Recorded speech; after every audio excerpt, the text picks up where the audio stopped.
Donald Trump's first month in office has already left countless human rights organizations and activists reeling. The ACLU and a small army of lawyers have been working around the clock pro bono to fight an executive order that has targeted visa holders, green card holders, and dreamers. One would hope that things couldn't get any worse in such a short span of time, and yet they have. During his first congressional address, Donald Trump spoke of, quote, a new chapter of American greatness, and revealed a terrifying new project called VOICE, which stands for Victims of Immigration Crime Engagement. VOICE will be an office dedicated to documenting and compiling reports about crimes committed by undocumented immigrants. The impact of this type of governmental program will likely be increased hostility towards immigrants. We've already seen what happens in times when there's a rise in bigoted rhetoric aimed at minority communities, be they Black, Muslim, Jewish, or otherwise. The proposed VOICE program should frighten people not only because of what it means for the future of immigrants in the U.S., but also the images and ideas from the past that it evokes.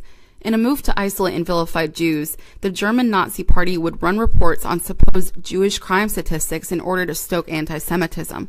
The German public even aided in their efforts by providing their own anecdotes that vilified Jews.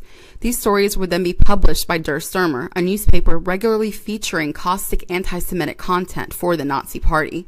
We've already seen examples of the kind of bigotry and hatred that the Trump administration has fostered.